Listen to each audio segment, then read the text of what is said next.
कहाँ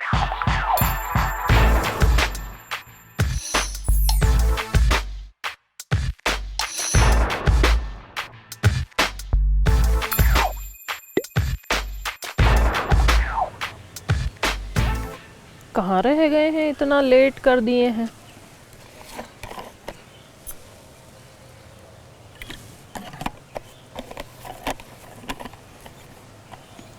हाँ आ गया।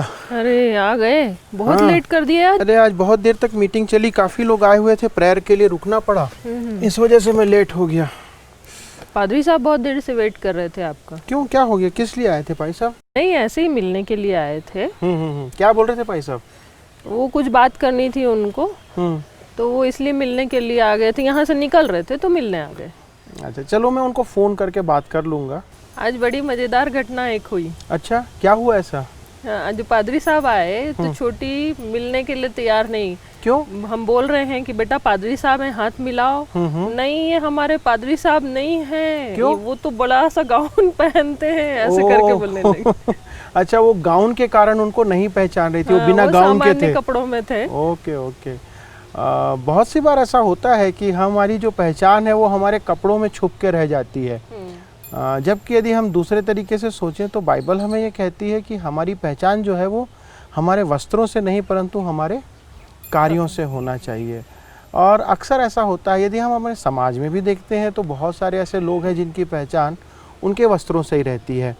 जैसे एक पुलिस वाले को हम ये देखेंगे तो पहचान जाएंगे कि ये पुलिस वाला है। कोई सेना में काम करने वाला है, कोई डॉक्टर है, हाँ डॉक्टर है, पंडित है, मौलवी है, कोई भी है।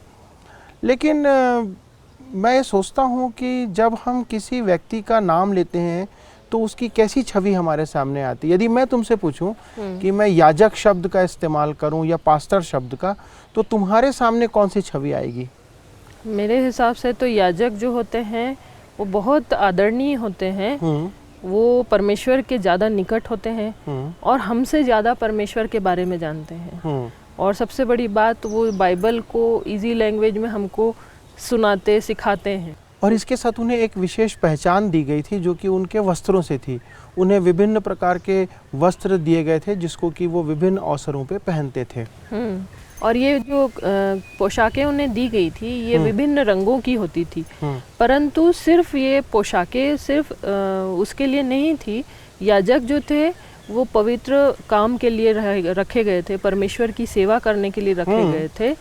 और वो सिर्फ मंदिर के भीतरी स्थान में जाकर बलि चढ़ाने का या परमेश्वर की सेवा करने का ये सब काम करते थे। वो सिर्फ परमेश्वर की सेवा करने का या परमेश्वर के मंदिर तक सीमित है।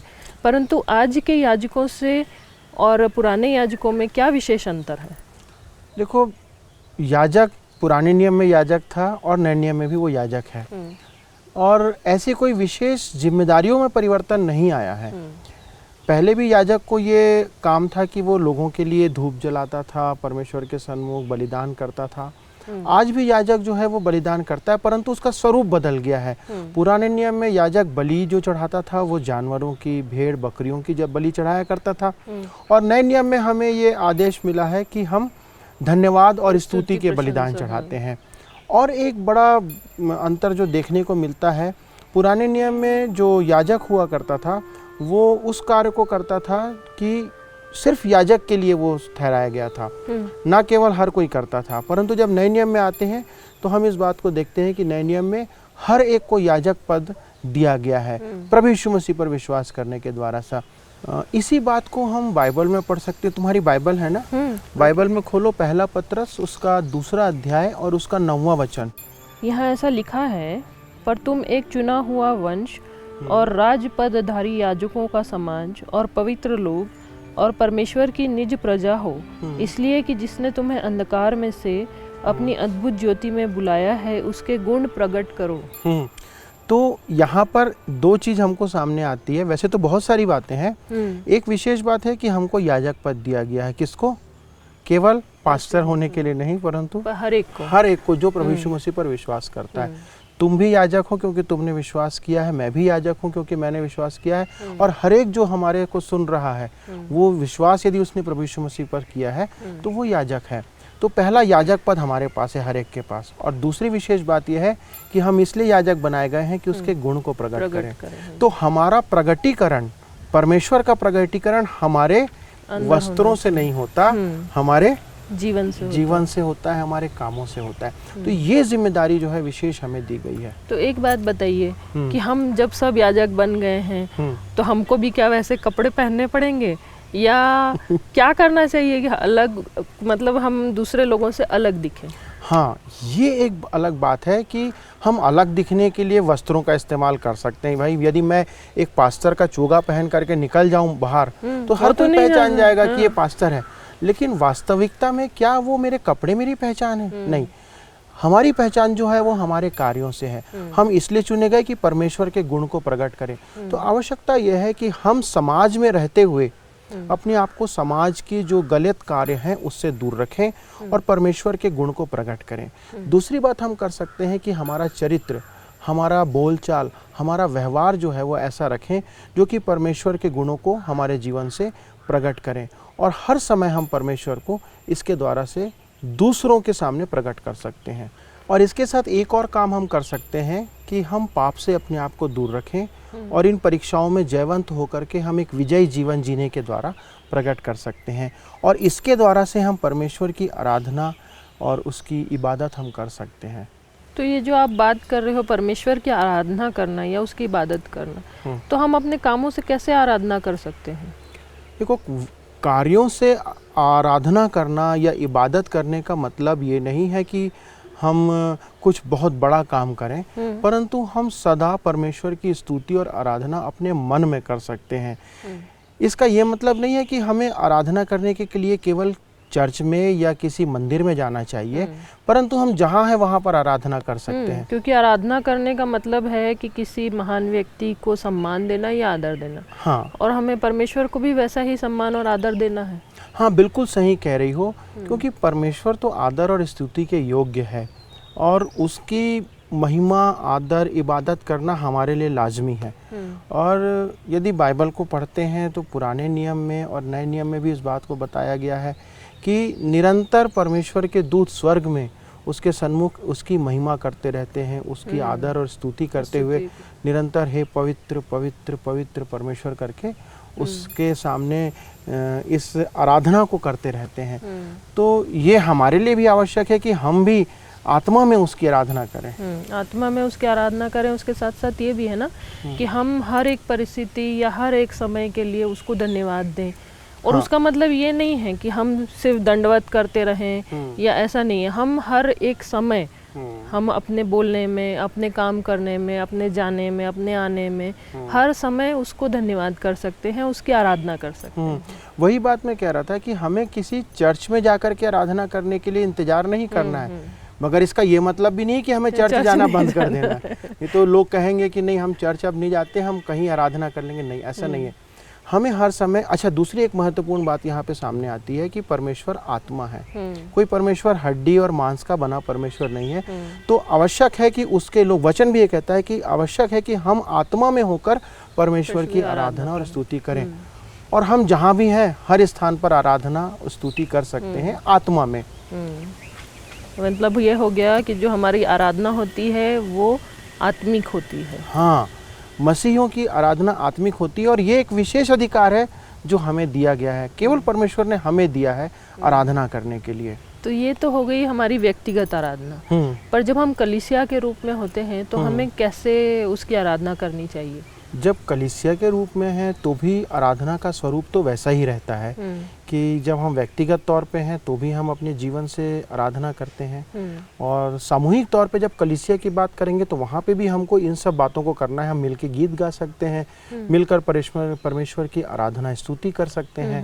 और परमेश्वर एक बात ये भी तो है कि हमको हर कलीसिया में हर एक व्यक्ति को अलग अलग तरीके के वरदान दिए गए हैं। हाँ, बिल्कुल, तुम जो सही बात को कह रही हो कि ये जो वरदान हमें दिए गए हैं, इन वरदानों को इस्तेमाल करना परमेश्वर के लिए, ये भी हमारी आराधना है। मान लो कि किसी को गीत गाने का वरदान है तो उसे उस गीत गाने में परमेश्वर की महिमा को करना चाहिए। किसी को सेवा करने का दान है तो उसे सेवा करना चाहिए। किसी के पास वचन को प्रचार करने का दान है, किसी के पास वचन के ट्रांसलेशन करने का, अनुवाद करने का, और बहुत सारे प्रकार के दान जो है परमेश्वर ने अपनी कलीसिया के लोगों को दिया है। और कोई भी व्यक्ति ये नहीं कह सकता कि मुझे परमेश्वर ने कोई दान नहीं दिया। हर एक को परमेश्वर, क्योंकि परमेश्वर अन्यायी नहीं है, परमेश्वर न्यायी परमेश्वर है, सबसे बराबर प्रेम रखता है, तो वो हर एक को दान देता है। और सामूहिक तौर पर हम इस वरदान को इस्तेमाल करके एक दूसरे की मदद और सहायता कर सकते हैं। और इसके साथ हम क्या कर सकते हैं, तुम बताओ।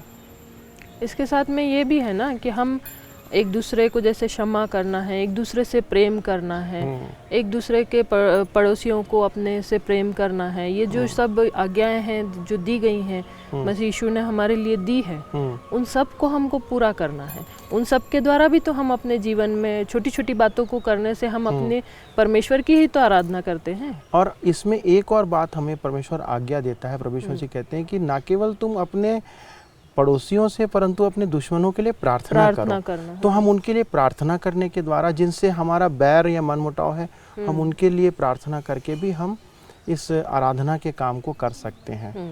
तो इसके द्वारा से हम प्रकट कर सकते हैं कि हम परमेश्वर के जन हैं और परमेश्वर के गुणों को हम प्रकट कर सकते हैं।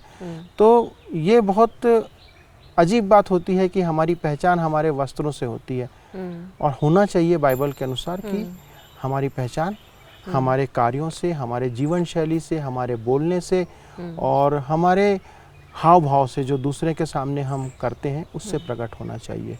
एक काम करो, तुम इन सारी बातों को फिर से बोलो ताकि सब इसे फिर से स्मरण कर सकें। ठीक है।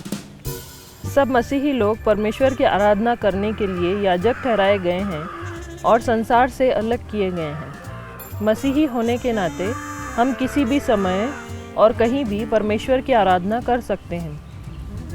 परमेश्वर आत्मा है, इसलिए हम उसकी आराधना अपनी आत्मा और सच्चाई में करते हैं। हम एक समुदाय के रूप में भी उसकी आराधना कर सकते हैं, जैसे गीतों द्वारा या उसका वचन सुनने के द्वारा। इससे हमारी आत्मिक आराधना में मदद होती है। हम अपने प्रतिदिन के कामों से और अपने व्यवहार से भी परमेश्वर की आराधना कर सकते हैं। हमें अपने पड़ोसियों से प्रेम करना है क्योंकि परमेश्वर हमसे प्रेम करता है। यह भी परमेश्वर की आराधना करना है। चलो, आज ये बहुत अच्छी बात हमने सीख ली। अब मैं कोशिश करूंगी कि दोनों बच्चों को भी ये बात सिखा सकूं कि सिर्फ कपड़े से या पादरी साहब के गाउन को देख के पादरी साहब को ना पहचाने, परंतु उनके कार्यों और उनकी बातों को सुनकर उनको पहचाने। मतलब हमारे जीवन के द्वारा से हम याजक होने को प्रकट कर सकते हैं। चलो अब चले, मुझे भूख भी लग रही है। चलिए।